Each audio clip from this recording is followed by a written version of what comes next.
amuloo droit woteel Bassirou Diomaye Faye amuloo droit ñàkk woteel Amadou Ba Moussa bokar thiam kan moo ko wax ne ko Ourossogui yow rek yaa fay takku tubéy maanaam yow rek yaa fay góor ba tax mi menacé wolof ya fa nekk après élection yi képp ku woteelul Amadou Ba xam naa la te dinaa jëflante ak yow ni mu ko waxee sax ñu bëri xamee wuñ ko noonu li mu bëgg a wax mooy wolof yi nga xam ne dañu ñëw Ourossogui di fa liggéeyee yor fa seeni place am fa seeni teraanga suñu ñoo ñàkk a woteel Amadou Ba mbete duñ ay sénégalais dalal jàmm ci sunu seen YouTube Moustahine 46 bul fàtte abonné wu ci compte bi te nga bës like bi mooy baaraam bi def nii ñi ngi leen di jaajëfal bu baax gis nañ ni ngeen ñuy toppee di abonné wu sunu compte di wax kan yow mi nga xam ne yaa ngi may seetaan te abonné goo nga abonné wu ci compte bi bu ko defee ñu matal 100 000 abonnés jaajëf. amu leen droit voter keneen ku dul Amadou Ba élection bii di ñëw. ah oui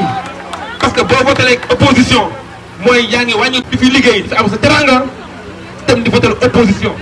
loolu mënul nekk. dëgg la vote maa ngi xool xippi sama bët di xool ku voté xam naa ku voté wul xam naa fii nag moom élection président yow élection député beneen affaire la fii maa fi maire. ah oui ñoom laay waxal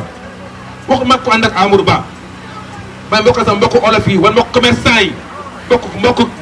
maçon yeeg menuisier yi ouvrier yi nekk Ourossogui yoo xamante ne tey jii dañoo jóg taxaw temb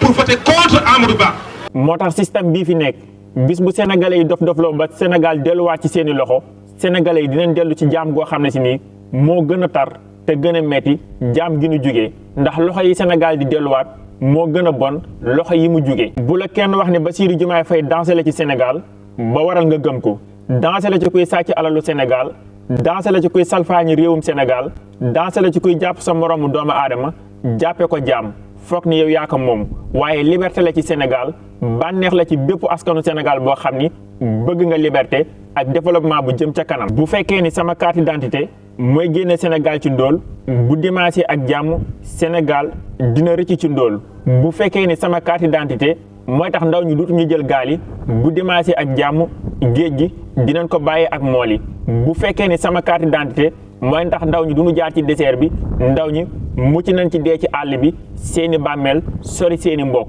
képp ku jël sa carte d'identité voteel ko kuy dugal Sénégal ci ndóol dafa mel ni yaa dooleel ndaw ñi ngir ñu jaar ci désert bi dafa mel ni yaa jël ndaw ñi sóob leen ci gaal yi